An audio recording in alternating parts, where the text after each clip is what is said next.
Imaginen por un momento poseer toda la sabiduría del mundo, conocer la respuesta a cualquier pregunta antes de que sea formulada, tener el poder de construir monumentos que desafíen el paso de los milenios. Hace exactamente 3000 años, cuando el mundo antiguo estaba dividido entre imperios brutales y tribus nómadas, un joven de apenas 20 años ascendió al trono de un pequeño reino en las montañas de Judea.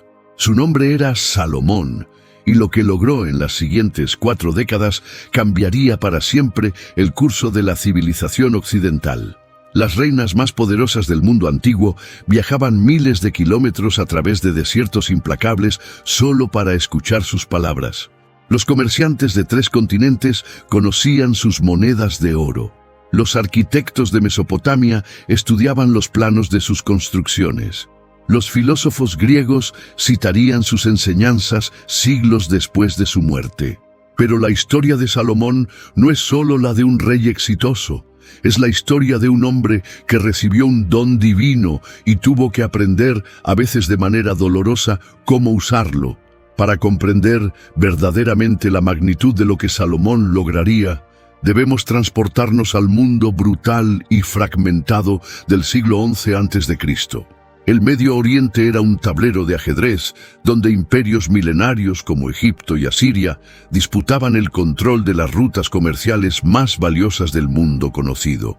En las tierras que hoy conocemos como Israel y Palestina, vivían las 12 tribus descendientes de Jacob, un pueblo que había pasado 400 años como esclavos en Egipto y otros 400 como nómadas y agricultores en la tierra prometida.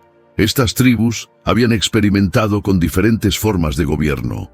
Durante siglos habían sido lideradas por jueces, líderes carismáticos que surgían en momentos de crisis para unir temporalmente a las tribus contra enemigos comunes. Pero hacia el año 1000 a.C., la presión externa se había vuelto insostenible. Los filisteos, un pueblo guerrero proveniente del mar Egeo, habían establecido 5 ciudades-estado en la costa y presionaban constantemente hacia el interior. Sus armas de hierro superaban tecnológicamente las armas de bronce de los israelitas y su organización militar era superior. Fue en este contexto de crisis existencial que las tribus pidieron un rey. Samuel, el último gran juez, había advertido sobre los peligros de la monarquía. Un rey tomaría sus hijos para sus ejércitos, sus hijas para su servicio, sus mejores tierras para sus funcionarios y 1/10 parte de todo lo que produjeran. Pero el pueblo insistió, diciendo que querían ser como todas las naciones. Querían un rey que saliera delante de ellos y peleara sus batallas. El primer rey fue Saúl, un hombre alto e imponente de la tribu de Benjamín. Durante varios años logró unificar las tribus y contener a los filisteos, pero su reinado terminó en tragedia. Los problemas mentales que lo aquejaron en sus últimos años, combinados con sus decisiones erráticas, llevaron a Samuel a ungir secretamente a un joven pastor llamado David como el futuro rey de Israel. David era todo lo que Saúl no había logrado ser. Era un guerrero formidable que podía enfrentar a gigantes en combate singular, pero también era un músico sensible que podía calmar con su arpa el espíritu atormentado de Saúl. Era un líder carismático que inspiraba lealtad fanática en sus seguidores, pero también un estratega político hábil que sabía cuándo luchar y cuándo negociar. Cuando finalmente ascendió al trono después de la muerte de Saúl en batalla, David tenía una visión clara de lo que Israel podía llegar a ser. Durante más de 30 años, David transformó una confederación tribal en una potencia regional. Sus conquistas fueron sistemáticas y brillantes.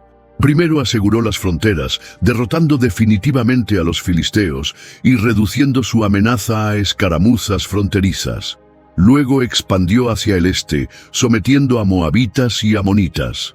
Hacia el norte, estableció alianzas con los fenicios de Tiro y Sidón, pueblos navegantes que preferían el comercio a la guerra. Hacia el sur, mantuvo una relación cautelosa pero respetuosa con Egipto. Pero la conquista más importante de David fue Jerusalén. Esta ciudad jebusea, situada en las montañas entre las tribus del norte y del sur, había resistido durante siglos todos los intentos de conquista. Sus defensas naturales la hacían prácticamente inexpugnable y sus habitantes se burlaban de cualquier ejército que se acercara a sus murallas. David logró tomarla mediante una maniobra tan audaz que sus detalles exactos siguen siendo debatidos por los historiadores. Al establecer su capital en Jerusalén, David demostró un genio político excepcional. La ciudad no pertenecía a ninguna de las 12 tribus, por lo que ninguna podía reclamar favoritismo. Estaba ubicada en el centro geográfico del territorio israelita, facilitando las comunicaciones y el control administrativo, y su posición elevada la convertía en un símbolo natural de poder y autoridad divina. David también entendía que para crear una monarquía duradera necesitaba más que victorias militares. Necesitaba legitimar su reinado tanto en términos religiosos como políticos. Trasladó el Arca del Pacto, el objeto más sagrado de Israel, a Jerusalén, convirtiendo su nueva capital en el centro religioso indiscutible del pueblo. Organizó el servicio del templo, aunque no pudo construirlo él mismo debido a sus manos manchadas de sangre por las muchas guerras. Pero David también enfrentó tragedias personales que casi destruyeron su dinastía. Su relación con Betsabé comenzó con adulterio y llevó al asesinato de Urías el hitita, uno de sus guerreros más leales. Este escándalo no solo manchó su reputación, sino que desencadenó una serie de tragedias familiares que incluirían violación, asesinato y rebelión entre sus propios hijos. Amnón, uno de los hijos de David, violó a su media hermana Tamar. Absalón, hermano de Tamar, esperó 2 años antes de vengarse asesinando a Amnón durante una fiesta familiar. Luego huyó al exilio, donde pasó 3 años planificando su regreso. Cuando finalmente volvió a Jerusalén, utilizó su carisma y belleza excepcionales para ganarse el corazón del pueblo y organizar una rebelión contra su propio padre. La rebelión de Absalón llevó a David al punto más bajo de su carrera. Tuvo que huir de Jerusalén descalzo y llorando, abandonando su palacio y su trono al hijo que había intentado usurparlo. La guerra civil que siguió dividió al reino y costó miles de vidas. Cuando Absalón finalmente murió, colgando de un árbol por sus famosos cabellos largos, David lloró con tal dolor que casi perdió también el apoyo de los soldados que habían arriesgado sus vidas para restaurarlo al trono. Era en este contexto de triunfo militar, pero tragedia personal que nació Salomón. Su mismo nacimiento estuvo marcado por la controversia, siendo el fruto de la relación entre David y Betsabé que había comenzado con tanto escándalo. El profeta Natán había condenado públicamente esta unión, prediciendo terribles consecuencias para la dinastía davídica. El primer hijo de David y Betsabé había muerto en la infancia, aparentemente como castigo divino por el pecado de sus padres. Sin embargo, cuando nació el segundo hijo, algo extraordinario ocurrió. El mismo profeta que había condenado la relación declaró que Dios amaba al bebé y le dio un segundo nombre, Jedidías, que significa amado por Jehová. Era como si la providencia divina hubiera decidido transformar una historia de pecado en una narrativa de redención. El niño, que sería conocido como Salomón, llevaría en su propio nombre la dualidad que caracterizaría su vida. Era tanto el producto del pecado como el objeto del amor divino. Durante sus primeros años, Salomón creció en un ambiente de lujo sin precedentes, pero también de educación intensiva. David había aprendido por experiencia propia el precio de la ignorancia y la impulsividad. Contrató a los mejores maestros disponibles en el reino para educar a sus hijos, pero especialmente a Salomón, quien desde temprana edad mostraba signos de una inteligencia excepcional. Los tutores de Salomón le enseñaron no solo las tradiciones de Israel, sino también los idiomas, las costumbres y los sistemas de gobierno de las naciones vecinas.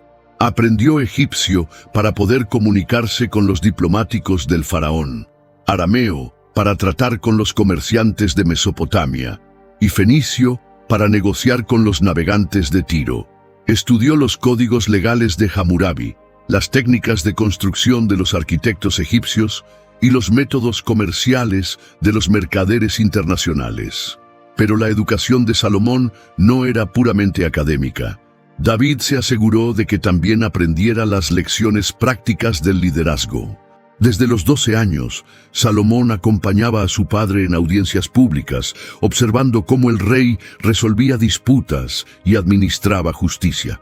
Participaba en consejos de guerra, aunque no en las batallas mismas, aprendiendo estrategia militar y diplomacia.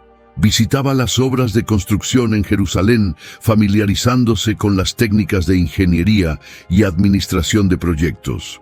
Cuando Salomón tenía aproximadamente 18 años, la estabilidad de su mundo se tambaleó.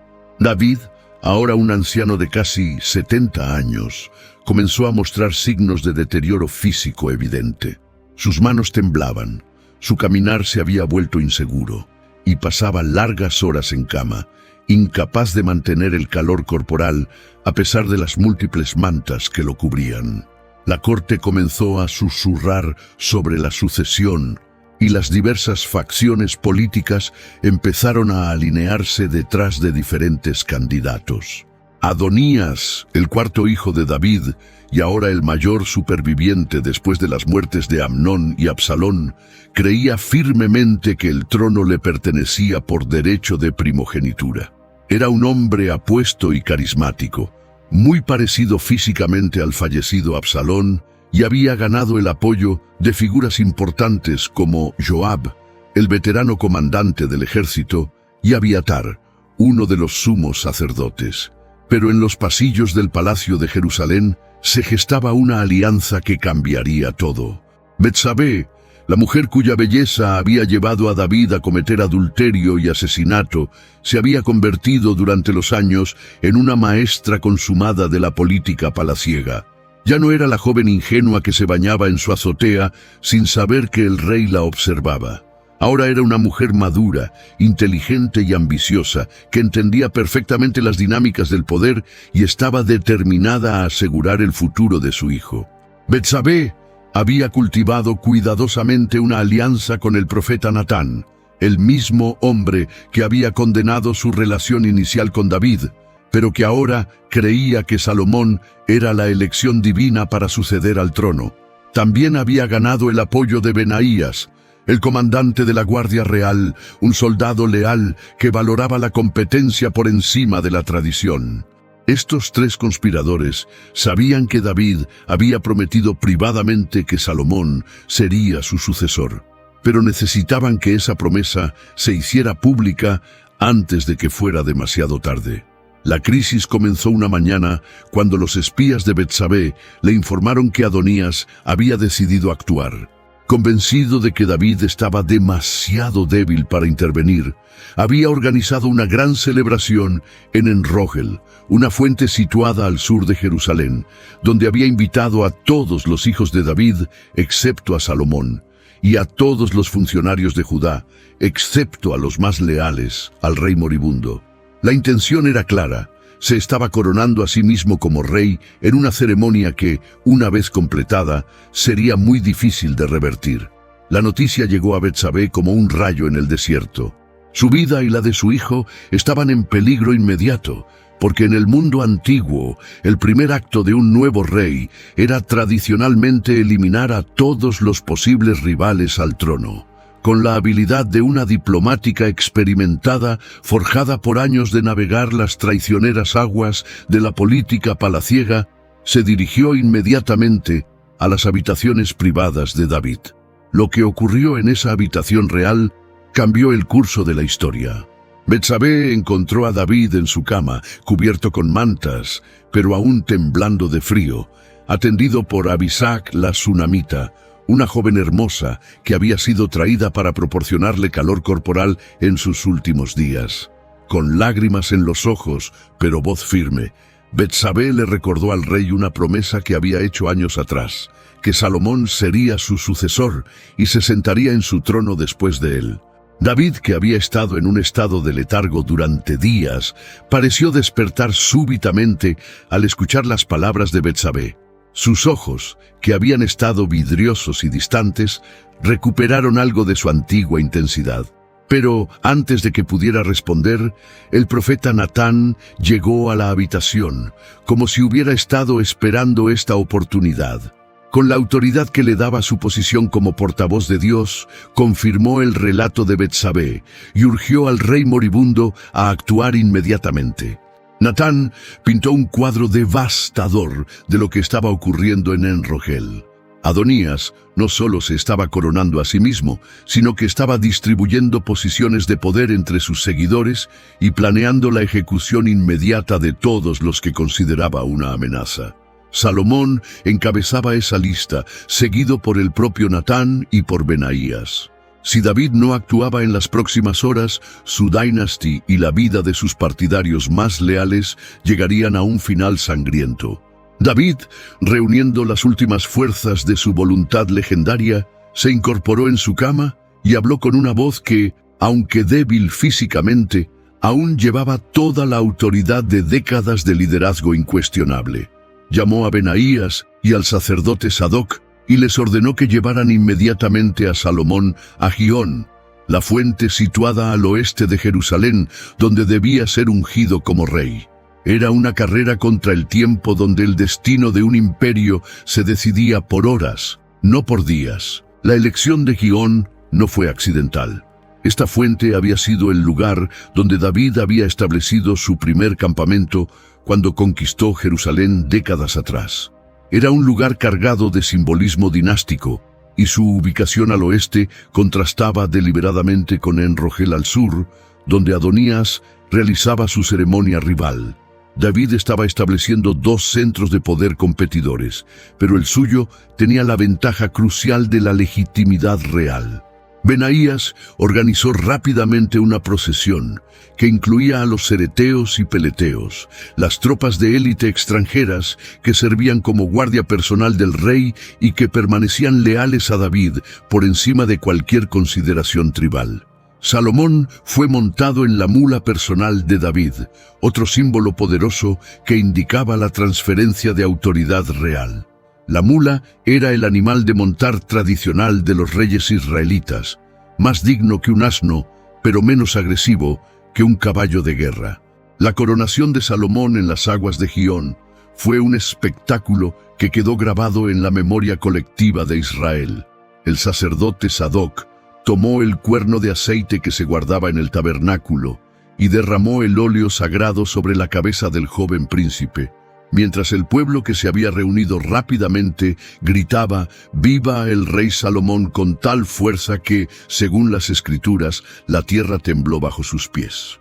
El sonido de la celebración se llevó por el viento hasta En-Rogel, donde Adonías y sus invitados estaban terminando su banquete de coronación. Al principio, pensaron que se trataba de alguna celebración menor en la ciudad, pero cuando llegaron mensajeros con noticias detalladas de lo que había ocurrido en Gihón, el efecto fue inmediato y devastador.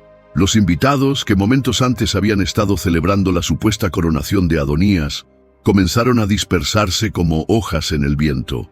Joab, el veterano general que había servido a David durante décadas, pero que había apostado por el candidato equivocado, comprendió inmediatamente que su vida estaba en peligro.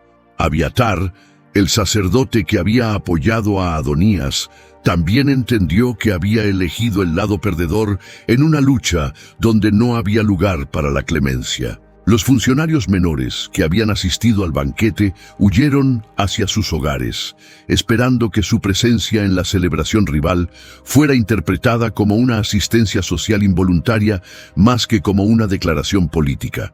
Adonías, comprendiendo la gravedad de su situación y recordando el destino de su hermano Absalón, corrió desesperadamente al tabernáculo que David había establecido en Jerusalén para albergar el arca del pacto.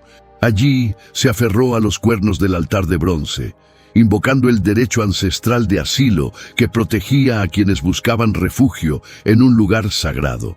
Era un gesto dramático que reconocía implícitamente la legitimidad de Salomón como rey mientras suplicaba por su propia vida. Salomón, en su primer acto oficial como rey, demostró una mezcla de sabiduría política y pragmatismo que definiría todo su reinado. En lugar de ordenar inmediatamente la ejecución de su medio hermano, como habría sido tanto su derecho como la expectativa general, envió un mensaje a Adonías ofreciéndole clemencia condicional.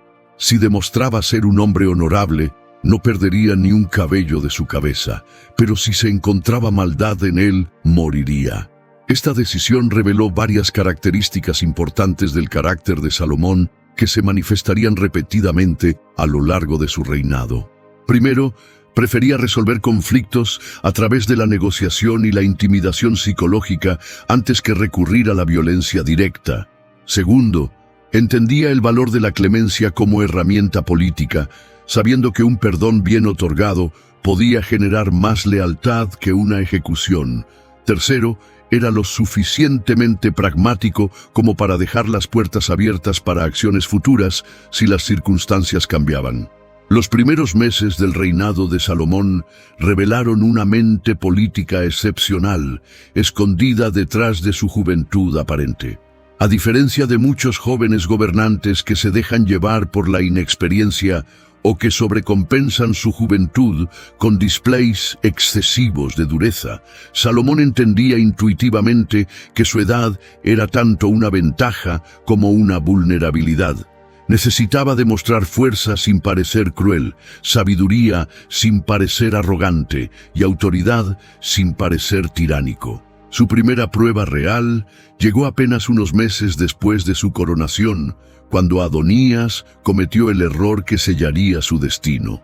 Incapaz de aceptar su derrota y convencido de que aún podía reclamar algún tipo de legitimidad, Adonías se acercó a Betsabé con una petición que pareció inocente en la superficie, pero que era políticamente explosiva. Pidió casarse con Abisac, la sunamita, la joven hermosa que había cuidado a David en sus últimos días. En el mundo antiguo del Medio Oriente, casarse con las concubinas o esposas del rey anterior era una forma reconocida de reclamar legitimidad política y continuidad dinástica. Absalón había hecho exactamente esto durante su rebelión, tomando públicamente las concubinas de David como una declaración simbólica de que había usurpado el poder de su padre. Adonías sabía perfectamente las implicaciones de su petición, pero probablemente esperaba que Salomón fuera demasiado joven o ingenuo para entenderlas. La respuesta de Salomón fue inmediata, definitiva y reveladora de una comprensión política que desmentía su juventud. No solo rechazó la petición, sino que interpretó correctamente la solicitud como una continuación de la rebelión de Adonías por otros medios. En una declaración que se volvería famosa por su retórica mordaz, Salomón le preguntó a su madre por qué no pedía también el reino para Adonías, ya que era su hermano mayor y tenía el apoyo de Joab y Abiatar. Ese mismo día, Salomón ordenó la ejecución de Adonías, enviando un mensaje claro y permanente a todos los posibles conspiradores. El nuevo rey podía ser joven, pero no era ingenuo y no toleraría amenazas a su autoridad sin importar cuán sutiles fueran. Benaías llevó a cabo la orden de inmediato, y con la muerte de Adonías se cerró definitivamente el capítulo de la guerra de sucesión que había amenazado con dividir el reino. Pero Salomón no se detuvo allí.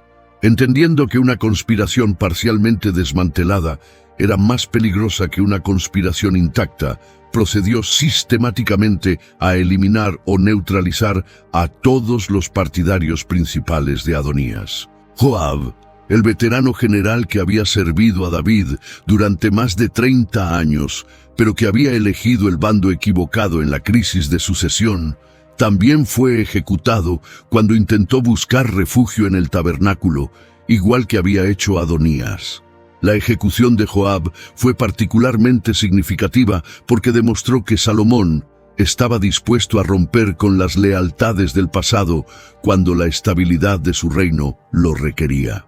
Joab no era simplemente un general, era una leyenda viviente que había estado presente en todas las victorias militares de David, pero también había demostrado una tendencia preocupante a tomar decisiones unilaterales que iban en contra de las órdenes reales, incluyendo el asesinato de comandantes enemigos durante negociaciones de paz. Abiatar, el sacerdote que había apoyado a Adonías, recibió un destino diferente pero igualmente efectivo.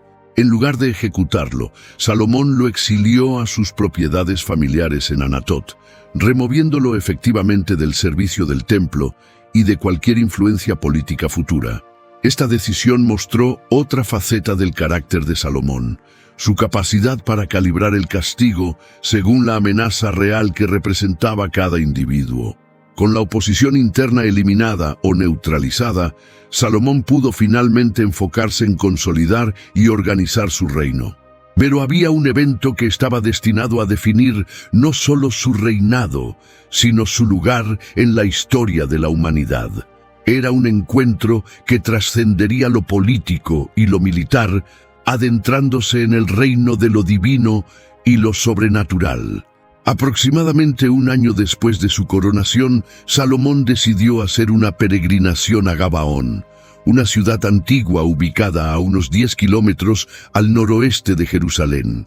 Gabaón había sido durante siglos uno de los lugares altos más importantes de Israel, un sitio donde se ofrecían sacrificios antes de que el tabernáculo fuera establecido en Jerusalén. El altar de bronce que Moisés había mandado construir en el desierto se encontraba allí, junto con muchas de las tradiciones rituales más antiguas del pueblo israelita. La decisión de Salomón de ir a Gabaón no fue casual. Como nuevo rey, necesitaba establecer su legitimidad religiosa, además de su autoridad política. También necesitaba demostrar su piedad y su respeto por las tradiciones ancestrales del pueblo que ahora gobernaba. Pero más profundamente, Salomón sentía la necesidad de buscar orientación divina para los enormes desafíos que enfrentaba como líder de una nación que había crecido rápidamente en poder e influencia. En Gabaón, Salomón ofreció un sacrificio de magnitud sin precedentes, 1000 holocaustos en una sola ceremonia. Era una ofrenda tan masiva que requirió días de preparación y la participación de docenas de sacerdotes. El humo de los sacrificios se alzaba como una columna visible desde kilómetros de distancia, anunciando a todo el territorio circundante que algo extraordinario estaba ocurriendo. Esa noche, exhausto por las ceremonias del día y profundamente concentrado en oración y meditación, Salomón se durmió en Gabaón. Lo que ocurrió durante esas horas de sueño se convertiría en una de las narrativas más influyentes de la literatura religiosa mundial, citada durante 3 milenios como el ejemplo supremo de sabiduría humana reconociendo sus propias limitaciones. Según el relato bíblico, Dios mismo se apareció al joven rey en sueños, no como una visión aterrorizante o una manifestación de poder aplastante, sino como una presencia benevolente que ofrecía un regalo extraordinario. Las palabras que Dios dirigió a Salomón fueron simples pero profundas, cargadas de una generosidad divina que trascendía la comprensión humana. Pide lo que quieras que yo te dé. Era una oferta ilimitada hecha por el Creador del universo a un joven de 20 años que acababa de heredar uno de los tronos más poderosos del mundo conocido. El momento era una prueba suprema del carácter. Salomón podría haber pedido riquezas que harían palidecer los tesoros combinados de Egipto y Babilonia.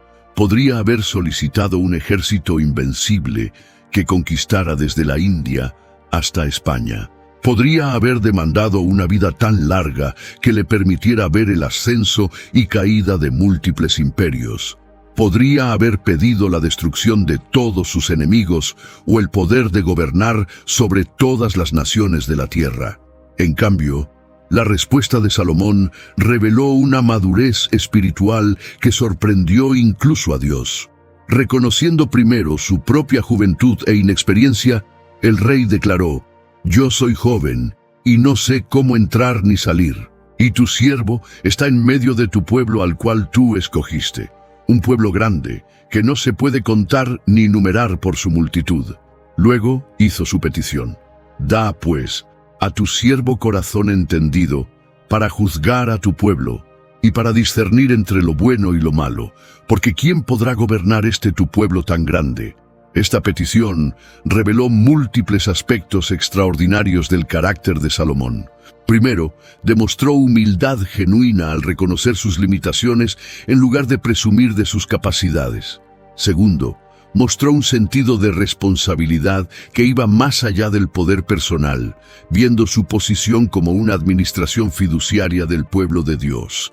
Tercero, reveló una comprensión sofisticada de la naturaleza del liderazgo, reconociendo que gobernar efectivamente requería más que autoridad. Requería sabiduría para discernir entre alternativas complejas y a menudo ambiguas. Dios no solo concedió la petición de Salomón, sino que le prometió riquezas y honor como bonificación, declarando: «He aquí lo he hecho conforme a tus palabras. He aquí que te he dado corazón sabio y entendido, tanto que no ha habido antes de ti otro como tú, ni después de ti se levantará otro como tú.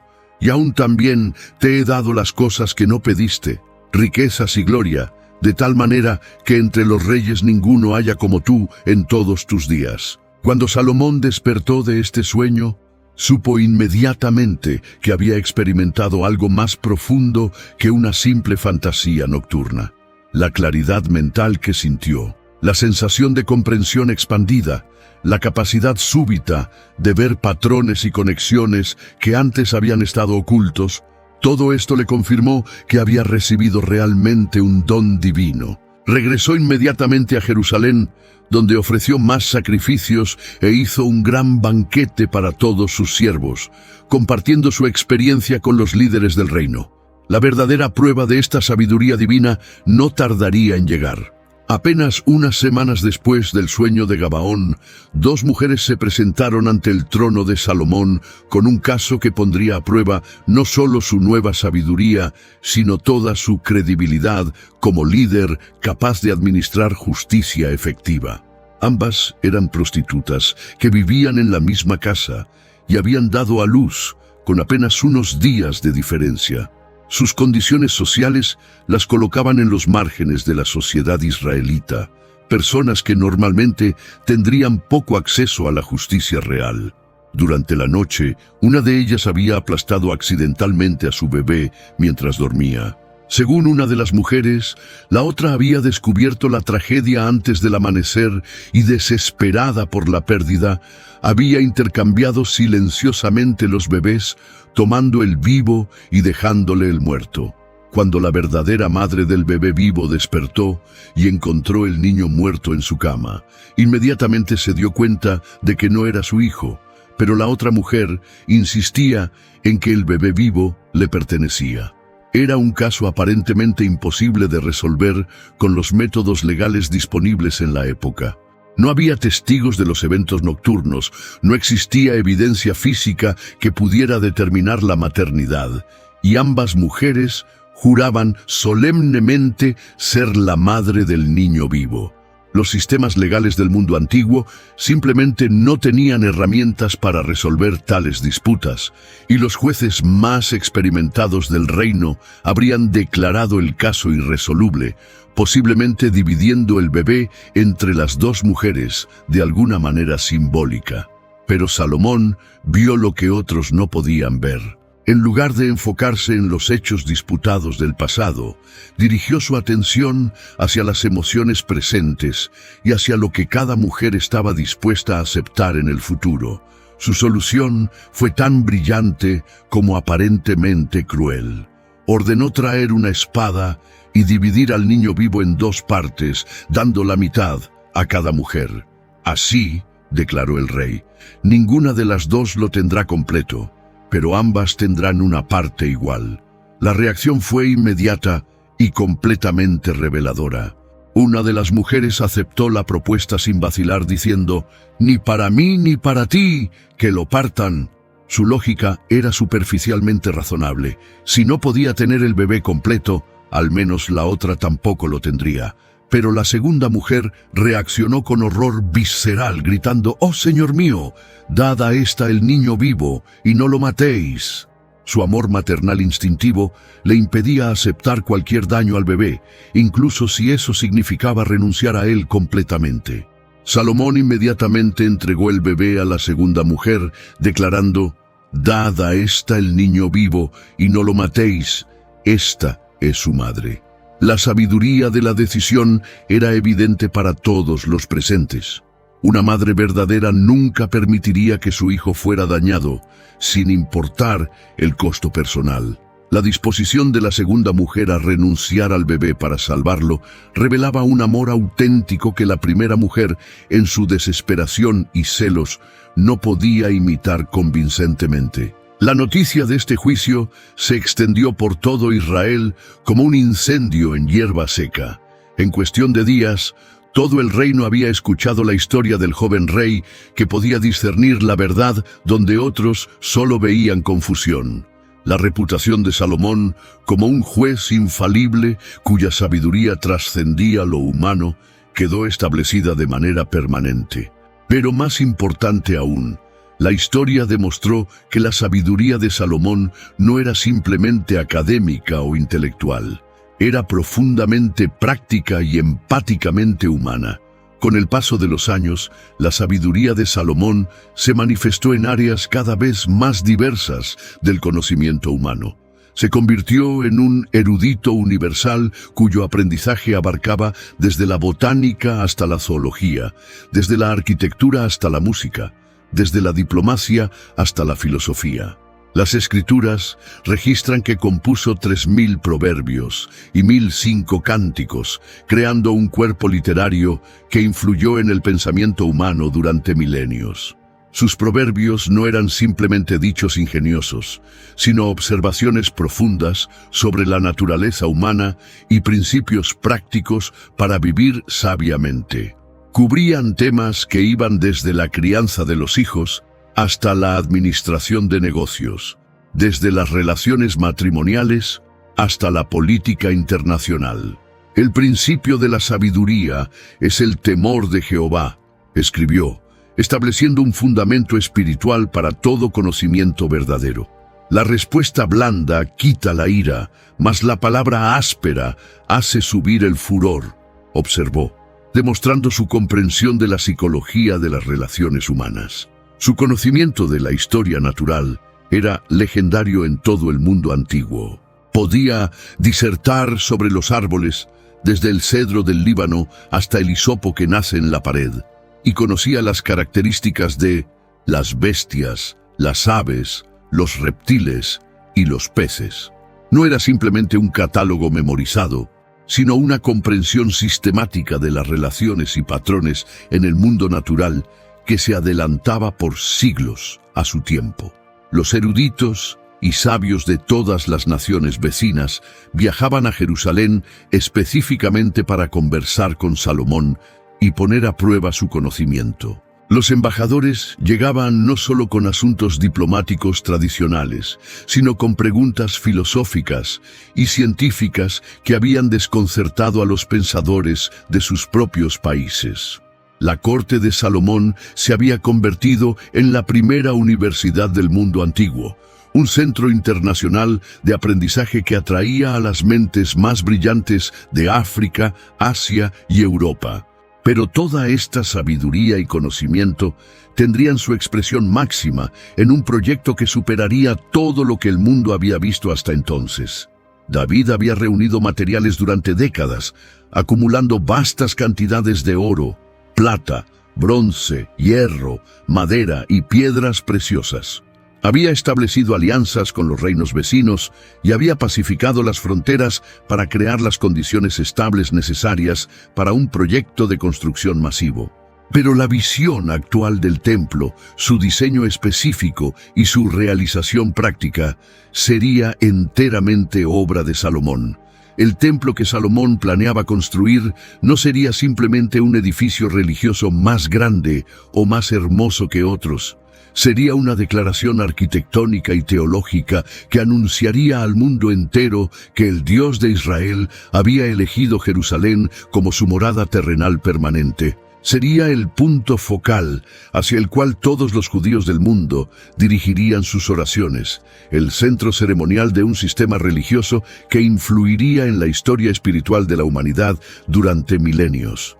Los planos del templo, que según las Escrituras fueron inspirados por visiones divinas similares a las que habían guiado la construcción del tabernáculo en el desierto, desafiaban todo lo que se conocía sobre arquitectura y construcción en el siglo X a.C. El edificio principal mediría 60 codos de largo, 20 de ancho y 30 de alto, pero estas dimensiones básicas no reflejaban la verdadera complejidad del proyecto.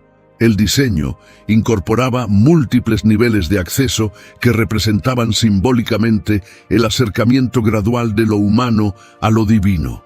El atrio exterior estaría abierto a los gentiles que venían a adorar al Dios de Israel. El atrio interior sería exclusivo para los israelitas que ofrecían sacrificios. El lugar santo, dentro del edificio principal, sería accesible solo a los sacerdotes que ministran diariamente. Y finalmente, el lugar santísimo, un cubo perfecto de 20 codos en cada dimensión, sería el dominio exclusivo del sumo sacerdote, quien podría entrar solo una vez al año en el día de la expiación. Para realizar esta visión extraordinaria, Salomón tuvo que orquestar la operación logística más compleja del mundo antiguo hasta ese momento. Estableció negociaciones diplomáticas y comerciales con Hiram, rey de Tiro, quien proporcionaría los cedros del Líbano, árboles tan magníficos que eran considerados dignos de los propios dioses. También negoció contratos con artesanos fenicios, reconocidos en todo el mundo mediterráneo como los metalúrgicos, carpinteros y artistas más hábiles de la época. Las cifras de mano de obra empleada en el proyecto son asombrosas incluso para estándares modernos. Salomón empleó 30.000 israelitas que trabajaban en turnos rotativos cuidadosamente organizados. Un mes trabajando en las montañas del Líbano, cortando y preparando cedros, seguido por 2 meses en casa con sus familias. Este sistema rotativo aseguraba que el trabajo se completara eficientemente mientras minimizaba la disrupción social y económica en las comunidades locales. Además de estos trabajadores especializados, 70.000 cargadores transportaban materiales constantemente entre los diversos sitios de trabajo, mientras 80.000 canteros trabajaban en las canteras, extrayendo y tallando las piedras perfectas que formarían los cimientos y las paredes del templo. El nivel de coordinación requerido para sincronizar estas operaciones múltiples y simultáneas era comparable a la gestión de proyecto de una campaña militar mayor. Pero quizás el aspecto más extraordinario de toda la operación era la precisión técnica exigida en cada fase del trabajo. Las piedras se cortaban en las canteras con tal exactitud que durante toda la construcción del templo no se escuchó martillo, ni azuela, ni ningún instrumento de hierro en el sitio sagrado. Era como si el edificio se ensamblara silenciosamente, pieza por pieza perfecta, en una demostración de planificación y ejecución que no sería igualada hasta la era de la ingeniería moderna. El transporte de materiales desde ubicaciones tan distantes como las montañas del Líbano requirió la construcción de caminos especiales, sistemas de poleas nunca antes vistos en la región, y técnicas de manipulación de cargas pesadas que se adelantaban siglos a su tiempo. Los cedros del Líbano, algunos de más de 40 metros de longitud y varios metros de diámetro, tenían que ser transportados a través de 120 kilómetros de terreno montañoso y desértico. Era una hazaña de ingeniería y logística que no sería superada hasta las grandes construcciones del Imperio Romano. La construcción del templo tomó exactamente 7 años, desde el 4.º año del reinado de Salomón hasta el 11º. Cada detalle fue ejecutado con una precisión que rayaba en lo sobrenatural, como si fuerzas divinas estuvieran dirigiendo cada movimiento de cada trabajador. Las paredes interiores, construidas enteramente con cedro del Líbano, fueron completamente recubiertas con oro puro, labrado con querubines, palmeras y flores abiertas en patrones intrincados que creaban una sinfonía visual de belleza y simbolismo espiritual. Las columnas de la entrada del templo, llamadas Jaquín y Boaz, eran verdaderas obras maestras de fundición en bronce que representaban el pináculo de la tecnología metalúrgica de su época. Cada una medía 18 codos de altura y 12 codos de circunferencia, decoradas con capiteles ornamentados que representaban redes entrelazadas, cadenas trabajadas, granadas en relieve y lirios estilizados. Estas columnas no solo sostenían físicamente la estructura del edificio, eran declaraciones artísticas monumentales que anunciaban a todo visitante que estaba entrando en la morada del Dios más poderoso del mundo. El lugar santísimo albergaba 2 querubines de madera de olivo recubiertos completamente de oro, cada uno con una envergadura de 10 codos que se extendía de pared a pared. Sus alas extendidas se tocaban en el centro exacto del cuarto y llegaban hasta las paredes laterales, creando un dosel sagrado perfecto sobre el arca del pacto. Era aquí donde la gloria de Dios se manifestaría de manera más intensa, donde la presencia divina habitaría entre las representaciones de los seres celestiales más próximos al trono eterno. El mobiliario del templo era igualmente extraordinario en su magnificencia y precisión simbólica. El altar de bronce para los holocaustos medía 20 codos de longitud, 20 de anchura y 10 de altura, lo suficientemente grande como para acomodar los sacrificios masivos que caracterizarían las festividades religiosas más importantes de Israel. El mar de bronce, una pila circular monumental para las abluciones rituales, tenía un diámetro de 10 codos y una profundidad que podía contener 2000 batos de agua, sostenido por 12 bueyes de bronce magistralmente esculpidos, 3 mirando hacia cada punto cardinal. El interior del templo contenía 10 candelabros de oro puro, cada uno pesando un talento, que proporcionaban iluminación constante al lugar santo. La mesa de los panes de la proposición, también de oro puro, sostenía permanentemente 12 hogazas que representaban las 12 tribus de Israel en presencia continua ante Dios. El altar del incienso, ubicado directamente frente al velo que separaba el lugar santo del Santísimo, quemaba especias aromáticas 2 veces al día, creando una fragancia que se alzaba como símbolo de las oraciones del pueblo. La inauguración del templo, que tuvo lugar durante la fiesta de los tabernáculos del año 957 a.C., fue el evento más grandioso en la historia de Israel hasta ese momento y uno de los espectáculos religiosos más impresionantes del mundo antiguo. Salomón había enviado invitaciones no solo a todos los israelitas, sin excepción, sino a dignatarios y representantes de las naciones vecinas, convirtiendo la ceremonia en una declaración internacional de que Israel había alcanzado su madurez como potencia regional, tanto espiritual como política. Los sacrificios ofrecidos durante la dedicación desafían toda comprensión moderna. 22.000 bueyes y 120.000 ovejas fueron sacrificados durante los 14 días de celebración. El humo de los holocaustos se elevaba como una columna visible desde decenas de kilómetros de distancia, creando una señal atmosférica que anunciaba a toda la región que algo extraordinario estaba ocurriendo en Jerusalén.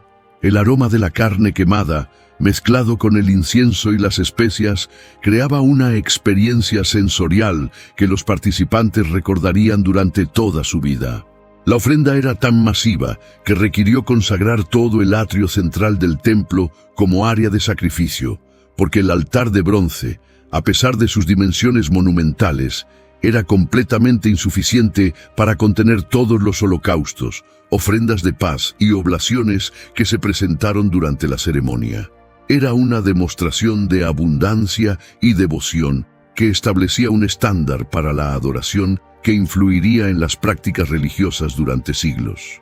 Pero el momento culminante de toda la celebración llegó cuando Salomón pronunció su oración de dedicación, una plegaria de 66 versículos que abarcaba desde peticiones específicas por el bienestar de Israel hasta súplicas universales por los extranjeros que vinieran a orar al templo desde tierras lejanas. Era una visión teológica profundamente universalista que establecía el templo no solo como el centro religioso exclusivo de Israel, sino como una casa de oración para todas las naciones de la tierra.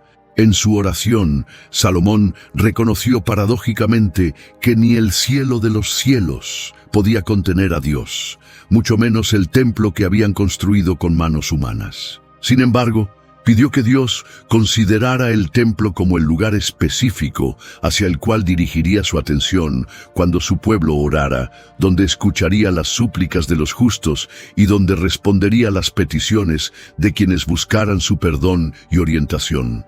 Cuando terminó la oración, ocurrió algo que los miles de testigos presentes describirían como completamente sobrenatural y que se convertiría en una de las teofanías más documentadas del Antiguo Testamento.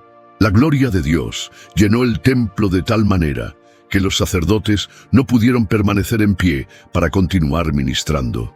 Una nube brillante, similar a la que había guiado a Israel durante sus 40 años en el desierto, descendió y tomó posesión literal del edificio. En ese momento trascendental, el templo de Salomón se convirtió oficialmente en la morada terrenal del Dios de Abraham, Isaac y Jacob. Era la culminación de un proceso que había comenzado con la promesa divina a David de que su hijo construiría una casa para el nombre del Señor. El edificio ya no era simplemente una estructura impresionante, era el punto focal de la presencia divina en la tierra, el lugar hacia el cual los corazones de millones de personas se dirigirían en oración durante los siglos venideros. Con el templo completado y consagrado, Salomón había establecido la credibilidad espiritual y cultural de Israel ante todo el mundo civilizado. Pero ahora era momento de construir algo igualmente impresionante en el ámbito secular. Un imperio comercial que haría de Jerusalén el centro económico indiscutible del mundo conocido. La posición geográfica de Israel, situada estratégicamente en la encrucijada entre África, Asia y Europa, ofrecía oportunidades comerciales sin precedentes que Salomón estaba perfectamente posicionado para explotar.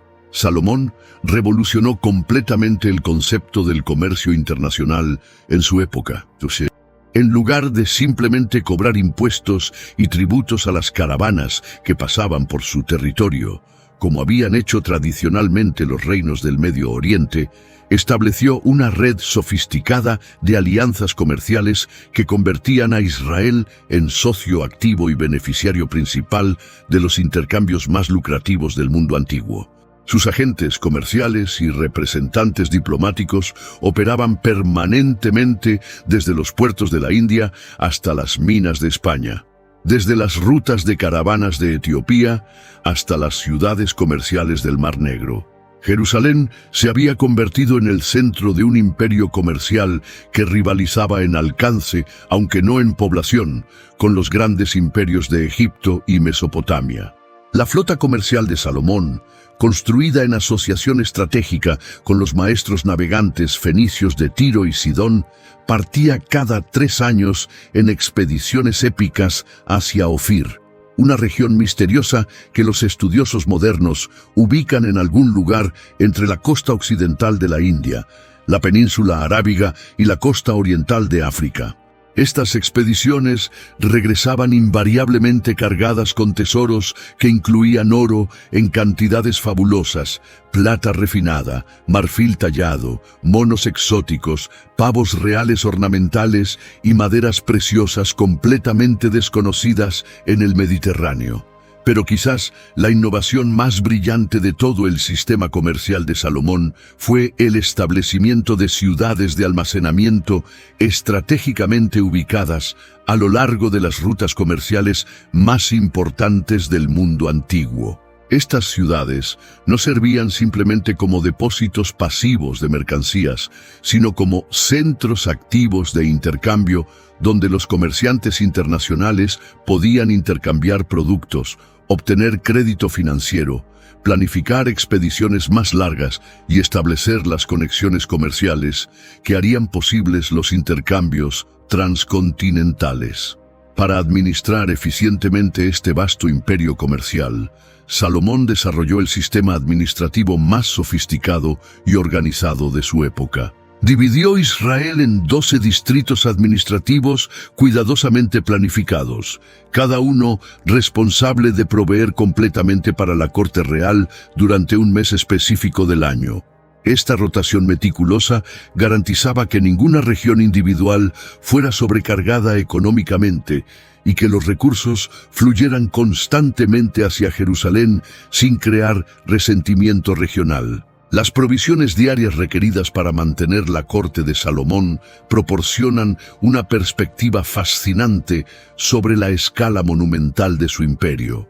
Cada día se consumían 30 medidas de flor de harina, 60 medidas de harina común, 10 bueyes especialmente cebados, 20 bueyes de pasto, 100 ovejas y cabras, además de cantidades variables de venados, gacelas, corzos y aves domésticas de múltiples variedades. Era suficiente comida para alimentar cómodamente a una ciudad pequeña, y estas cantidades se mantenían consistentemente todos los días del año. Los establos reales de Salomón eran en sí mismos maravillas de ingeniería y organización militar. Mantenía 40.000 caballos exclusivamente para sus carros de guerra y 12.000 jinetes de caballería, una fuerza militar móvil que superaba significativamente las capacidades de cualquier ejército contemporáneo. Sus establos, ubicados estratégicamente en ciudades fortificadas como Megiddo, Hazor y Geser, incluían sistemas sofisticados de drenaje, comederos de piedra laboriosamente tallada y espacios climatizados para almacenar forraje durante las estaciones secas. Más allá del templo, que seguía siendo su logro arquitectónico supremo, Salomón emprendió proyectos de construcción adicionales que transformaron completamente la infraestructura física de Israel y establecieron nuevos estándares para la arquitectura palaciega en todo el mundo antiguo. Su palacio personal, conocido oficialmente como la Casa del Bosque del Líbano, debido a sus 45 columnas monumentales de cedro, tomó 13 años completos en construirse y era considerado una maravilla arquitectónica que rivalizaba con cualquier estructura conocida en Egipto o Mesopotamia. El complejo palaciego incluía múltiples edificios especializados, cada uno diseñado para funciones específicas de gobierno y ceremonia. El Salón del Trono, donde Salomón realizaba audiencias públicas y recibía embajadores extranjeros, estaba decorado con tal magnificencia que los visitantes internacionales regresaban a sus países con descripciones que sonaban como fantasías. La Casa del Bosque del Líbano servía tanto como arsenal militar como salón de banquetes para ocasiones estatales importantes.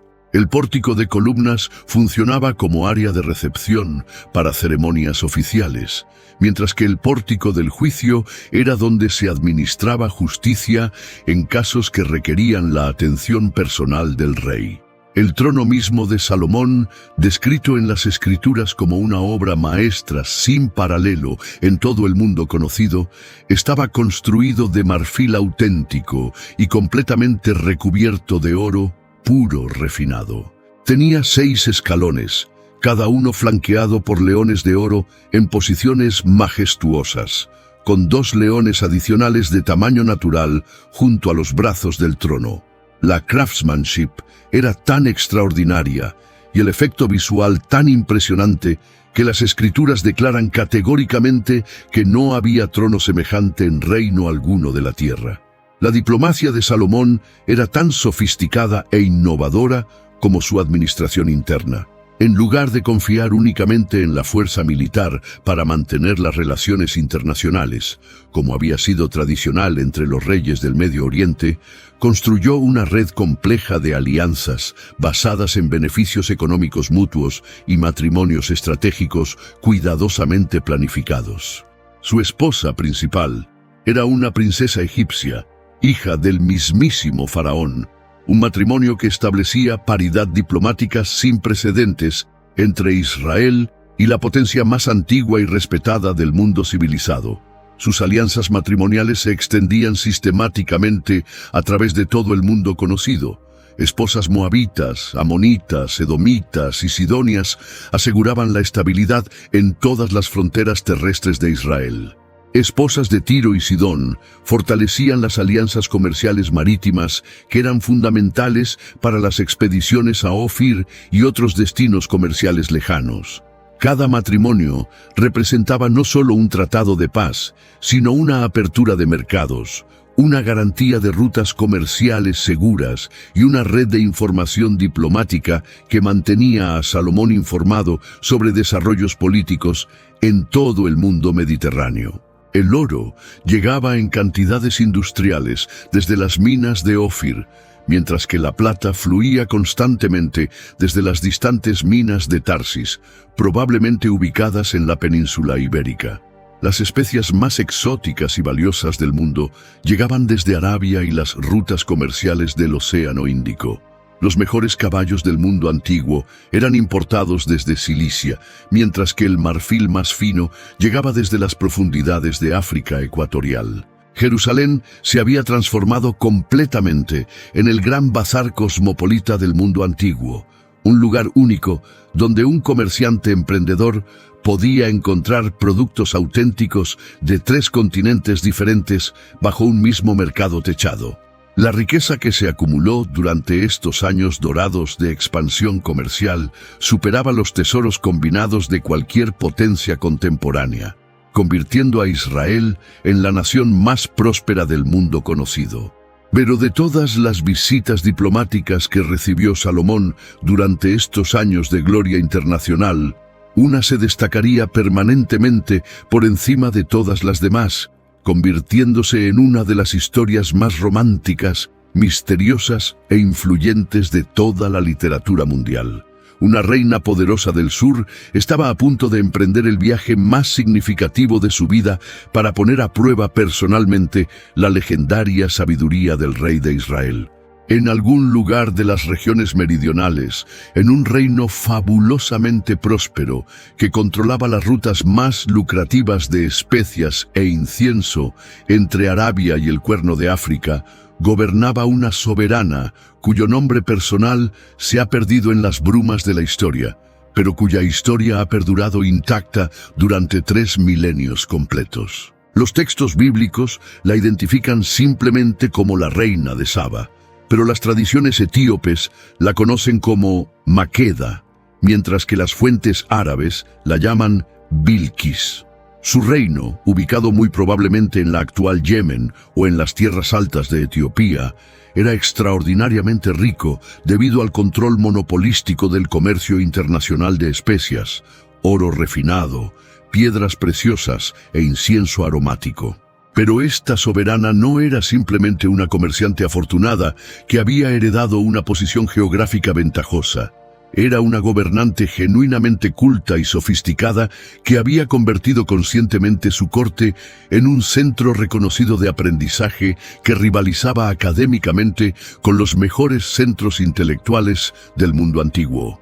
Durante varios años, había recibido relatos cada vez más extraordinarios y aparentemente exagerados sobre un joven rey en las tierras del norte que supuestamente poseía una sabiduría de origen divino. Los mercaderes que regresaban de sus expediciones comerciales hablaban de decisiones judiciales que revelaban verdades ocultas imposibles de discernir por medios ordinarios, de obras arquitectónicas que desafiaban tanto la imaginación como las leyes de la ingeniería, y de una corte real donde la sabiduría era aparentemente más valorada y recompensada que el oro puro o las piedras preciosas más raras. Inicialmente, la reina había recibido estos relatos con el escepticismo natural de alguien que había conocido muchos reyes y gobernantes que se rodeaban sistemáticamente de aduladores profesionales, dispuestos a exagerar cualquier virtud real o imaginaria de sus patrones. Pero cuando los informes comenzaron a llegar de fuentes completamente independientes y de testigos que ella consideraba creíbles, y sin motivaciones obvias para el engaño, su curiosidad intelectual se transformó gradualmente en una determinación férrea. Tenía que ver personalmente si la realidad podía efectivamente superar una leyenda que sonaba demasiado extraordinaria para ser verdadera. La decisión de emprender el viaje desde Saba hasta Jerusalén no fue tomada impulsivamente o a la ligera. El viaje cubría más de 1.500 kilómetros a través de algunos de los terrenos más inhóspitos y peligrosos del mundo conocido. Vastos desiertos que eran abrasadores durante el día y helados durante la noche. Cadenas montañosas traicioneras donde las caravanas podían perderse durante semanas y territorios extensos controlados por tribus beduinas que consideraban el saqueo de caravanas como una forma legítima de sustento económico. La caravana que la reina organizó para este viaje épico era completamente digna de su estatus como una de las soberanas más poderosas del mundo. Las escrituras mencionan específicamente camellos cargados con especias en cantidades industriales, oro en grandes cantidades que impresionarían incluso a Salomón, y piedras preciosas de variedades que no se conocían en el Medio Oriente. Pero las tradiciones posteriores, tanto árabes como etíopes, hablan de una expedición que incluía literalmente cientos de sirvientes especializados, guardias armados con las mejores armas disponibles, eruditos y filósofos de su propia corte, y diplomáticos experimentados en negociaciones internacionales. El viaje tomó varios meses de travesía ardua, siguiendo las rutas de caravanas milenarias que conectaban el sur de Arabia con el levante mediterráneo. Cada noche, cuando la caravana establecía su campamento bajo las estrellas infinitas del desierto, la reina dedicaba horas a reflexionar sobre las preguntas específicas que le haría a Salomón. Había preparado meticulosamente una serie de enigmas, acertijos y desafíos intelectuales que pondrían a prueba incluso la mente más brillante y mejor educada del mundo conocido. La llegada de la reina a Jerusalén causó una sensación inmediata y duradera en toda la ciudad. Nunca antes había llegado a las puertas de Israel una caravana tan obviamente rica, exótica y cosmopolita. Salomón, completamente consciente de la importancia histórica y diplomática de este encuentro sin precedentes, preparó una recepción que estaría absolutamente a la altura de la ocasión y que demostraría que Israel podía rivalizar en magnificencia con cualquier reino del mundo. El primer encuentro formal entre los dos soberanos tuvo lugar en el gran salón del trono de Salomón, con toda la corte israelita presente como testigo de este momento histórico. La reina, vestida con las sedas más finas disponibles en Arabia y adornada con joyas que brillaban como constelaciones de estrellas capturadas, se presentó ante Salomón con toda la dignidad natural de alguien que estaba habituada a ser invariablemente la persona más poderosa e inteligente en cualquier habitación donde entrara. Pero lo que realmente impresionó a la reina durante los días de intercambio intelectual que siguieron no fueron las riquezas evidentes de Salomón, aunque eran efectivamente vastas, ni la magnificencia arquitectónica de su palacio, aunque era genuinamente espléndido. Lo que la cautivó completamente fue la sabiduría que emanaba naturalmente de cada palabra que pronunciaba el rey israelita y la facilidad aparentemente sobrenatural con la que respondía a preguntas que ella había preparado cuidadosamente durante meses de reflexión. Las tradiciones rabínicas, árabes y etíopes han preservado fragmentos de estos intercambios intelectuales legendarios.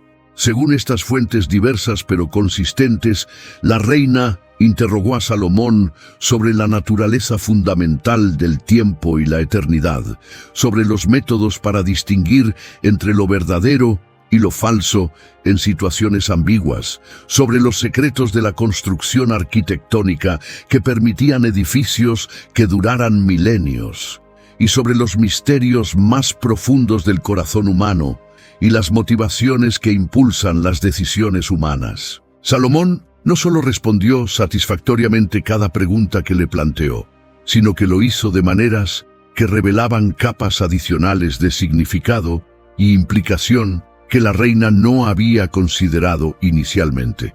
Sus respuestas demostraban no solo conocimiento enciclopédico, sino una comprensión intuitiva de los principios fundamentales que subyacen a todos los fenómenos naturales y humanos. Después de varios días de estos intercambios extraordinarios, la reina hizo una declaración pública que sería citada durante siglos como testimonio de la sabiduría única de Salomón. Verdad es lo que oí en mi tierra acerca de tus cosas y de tu sabiduría, pero yo no lo creía hasta que he venido, y mis ojos han visto que ni aún se me dijo la mitad. Es mayor tu sabiduría y bien que la fama que yo había oído. El intercambio de regalos que concluyó la visita reflejaba perfectamente el respeto mutuo que había desarrollado entre dos de los gobernantes más poderosos e inteligentes del mundo.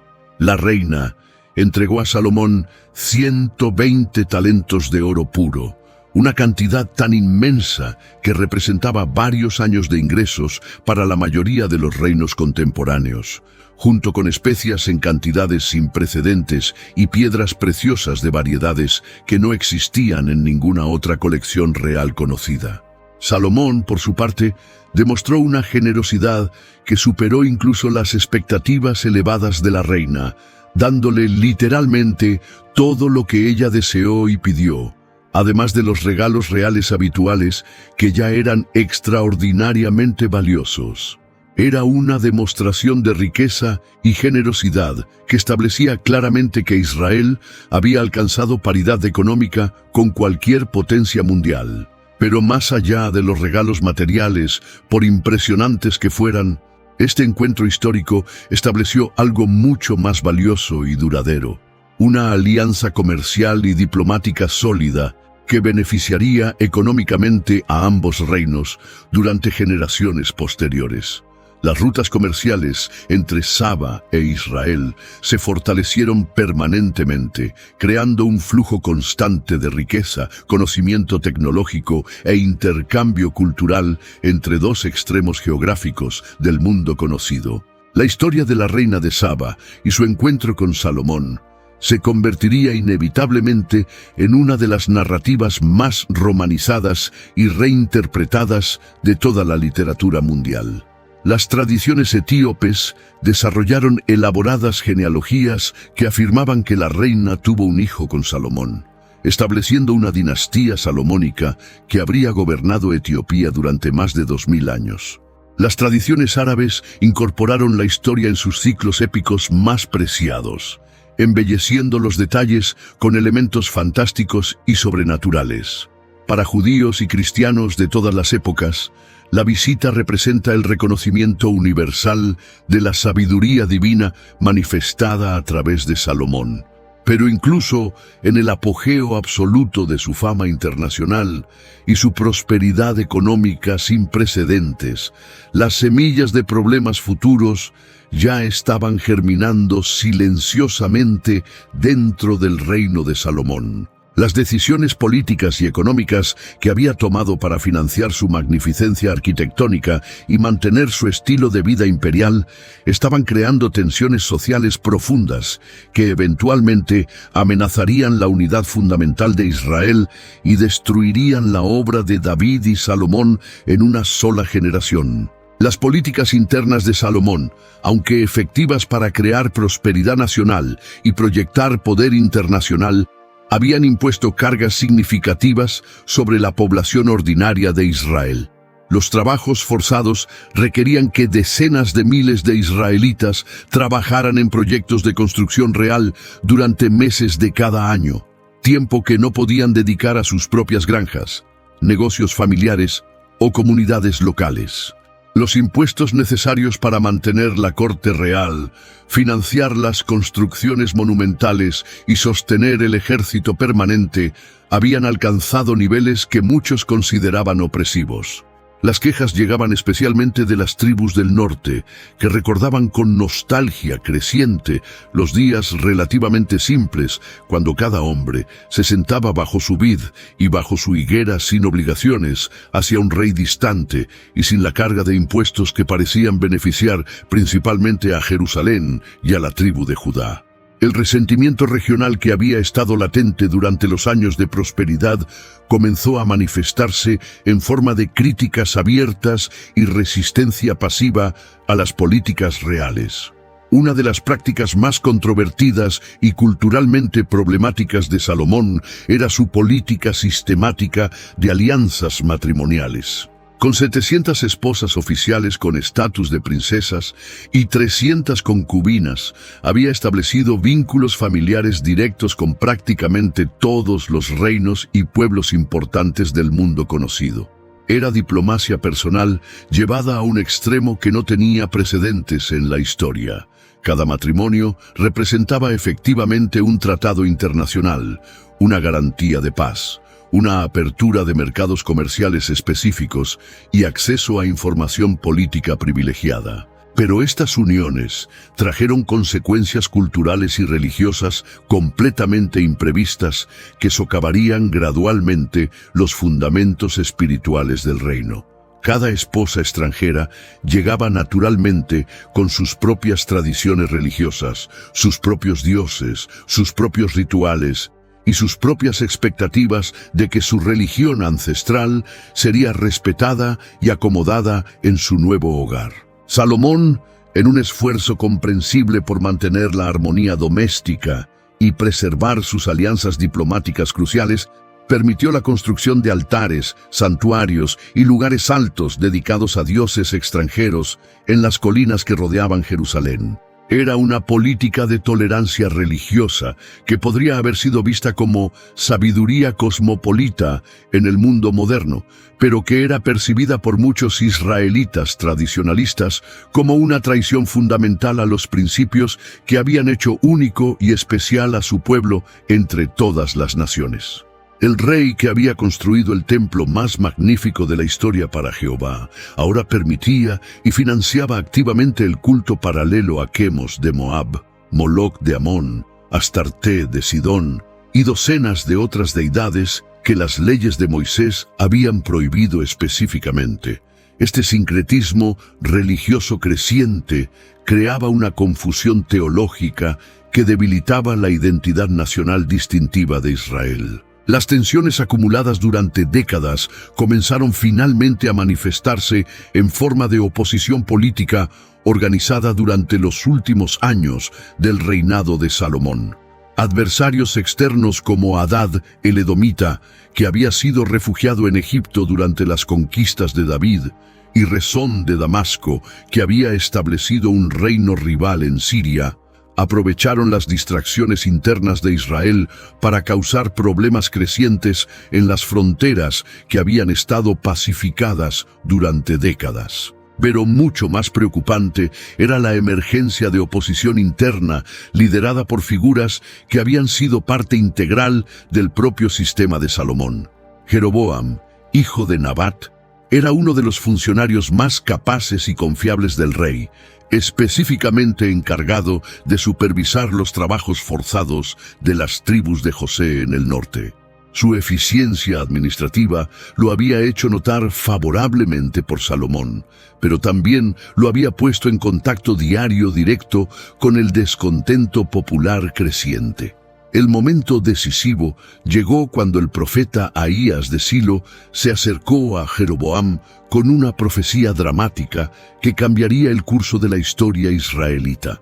En un gesto simbólico cargado de significado, tomó su manto nuevo y lo rasgó en 12 pedazos, dando 10 a Jeroboam, mientras declaraba que Dios había decidido dividir el reino debido a la idolatría y las políticas opresivas de Salomón.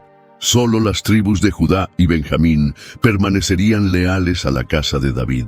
Cuando Salomón se enteró de esta profecía y de las actividades políticas de Jeroboam, intentó inmediatamente arrestar y ejecutar a su antiguo funcionario, pero Jeroboam logró escapar exitosamente a Egipto, donde el faraón Sisac le proporcionó refugio y apoyo. Era una ironía histórica amarga. El mismo Egipto, que había sido aliado de Salomón a través del matrimonio diplomático, ahora albergaba y financiaba a su principal enemigo interno. En sus últimos años, Salomón se convirtió gradualmente en una figura cada vez más melancólica y filosóficamente desencantada. El hombre que había pedido sabiduría divina en su juventud, ahora reflexionaba constantemente sobre el precio personal y nacional de haberla obtenido. Sus escritos de este período final, preservados en el libro bíblico de Eclesiastés, revelan a un hombre profundamente desilusionado con las vanidades del poder absoluto y la riqueza ilimitada. «Vanidad de vanidades, todo es vanidad», escribió el rey que había poseído más riquezas materiales que cualquier ser humano de su época. Había probado literalmente todos los placeres disponibles. Había construido todas las maravillas arquitectónicas que su imaginación podía concebir, había acumulado toda la sabiduría accesible a la mente humana y, sin embargo, había llegado a la conclusión existencial de que todo es vanidad y aflicción de espíritu. Estas reflexiones no eran simplemente ejercicios filosóficos abstractos, eran el reconocimiento doloroso y personal de que sus decisiones como líder habían tenido consecuencias imprevistas y a menudo contraproducentes. La magnificencia que había creado se había convertido en una carga económica opresiva para su pueblo. Las alianzas diplomáticas que había forjado habían comprometido irreversiblemente la pureza religiosa que había sido el fundamento de la identidad nacional israelita. El imperio unificado que había heredado de David contenía ahora las semillas inevitables de su propia fragmentación y destrucción. Salomón murió en el año 931 a.C., después de reinar durante exactamente 40 años sobre Israel. Su muerte marcó simbólicamente el final de la edad dorada de la monarquía unida israelita, un periodo que nunca sería recuperado o replicado en la historia posterior del pueblo judío. Había llegado al trono como un joven de 20 años, lleno de promesas divinas y potencial ilimitado, y lo dejaba como un anciano de 60 años, cargado con la sabiduría amarga de la experiencia y el peso psicológico de decisiones que habían tenido consecuencias generacionales imprevistas. Su funeral fue el último gran espectáculo de unidad nacional que presenciaría Israel como reino unificado. Representantes de todas las 12 tribus y delegaciones diplomáticas de muchas naciones vecinas vinieron a Jerusalén para rendir homenaje final al rey que había llevado a Israel a su apogeo político, económico y cultural absoluto. Pero incluso en medio del duelo nacional y los rituales funerarios grandiosos, las tensiones estructurales que había creado amenazaban con explotar inmediatamente después de que su ataúd fuera sellado.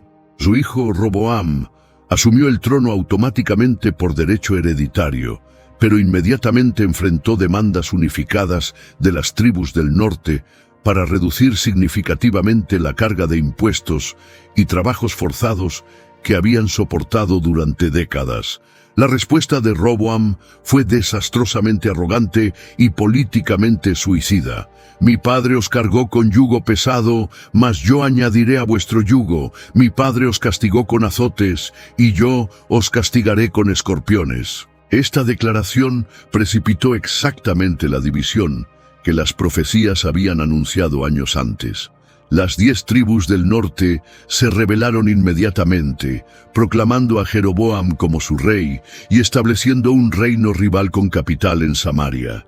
Solo las tribus de Judá y Benjamín permanecieron leales a la dinastía davídica, creando el reino sureño de Judá con Jerusalén como capital. El gran reino unificado que David había forjado con sangre y que Salomón había llevado a la gloria internacional se fragmentó irreversiblemente en una sola generación. El legado de Salomón es tan complejo como fascinante. resistiendo cualquier evaluación simplista o unidimensional. Por un lado, fue indiscutiblemente el constructor del templo más sagrado de la historia humana, el rey más sabio, según las tradiciones religiosas de las tres grandes religiones monoteístas, y el líder político que llevó a Israel a su máximo esplendor económico, cultural y territorial en toda su historia. Sus contribuciones duraderas a la literatura mundial son literalmente incalculables. Los proverbios continúan siendo citados 3 milenios después como máximas supremas de sabiduría práctica para la vida cotidiana. El Cantar de los Cantares sigue siendo celebrado universalmente como una de las expresiones poéticas más hermosas y sensuales del amor humano en toda la literatura. Eclesiastés ha influido profundamente en filósofos desde los antiguos griegos hasta los pensadores existencialistas modernos, proporcionando reflexiones sobre el sentido de la vida que siguen siendo relevantes y perturbadoras. Su modelo innovador de administración estatal fue estudiado y copiado por imperios posteriores durante siglos. Sus técnicas de comercio internacional establecieron patrones y precedentes que perdurarían hasta la era moderna. Su arquitectura monumental inspiró construcciones desde el segundo templo de Herodes hasta las catedrales góticas medievales y más allá. Pero simultáneamente fue también el rey cuyas políticas internas crearon las condiciones socioeconómicas específicas para la división permanente del reino que David había unificado con tanto sacrificio. Su tolerancia religiosa, aunque diplomáticamente hábil y culturalmente sofisticada, introdujo elementos de sincretismo teológico que contradecían los principios fundamentales que habían hecho único a Israel entre todas las naciones. Su magnificencia personal y arquitectónica, aunque genuinamente impresionante, se construyó sobre el sacrificio sistemático de las libertades individuales y la prosperidad local de su pueblo. 3000 años después de su muerte, el nombre de Salomón continúa resonando en la cultura mundial con una fuerza y persistencia que pocos personajes históricos han logrado mantener a través de milenios.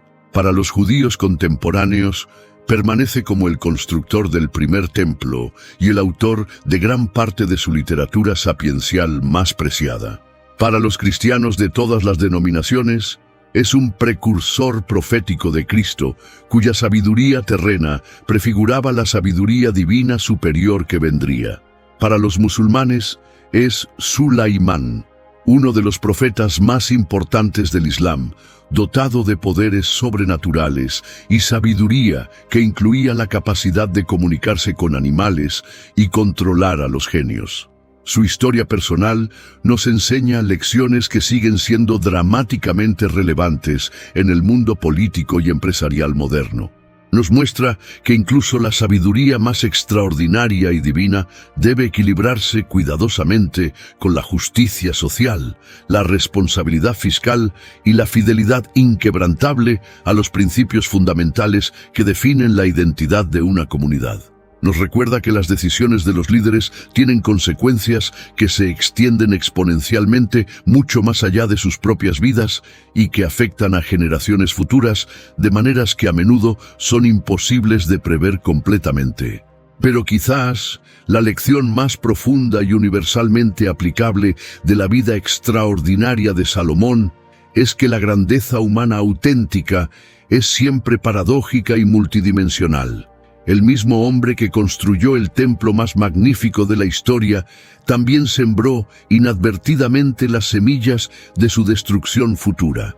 El mismo rey que recibió sabiduría directamente de Dios también tomó decisiones políticas que contradecían fundamentalmente esa sabiduría divina.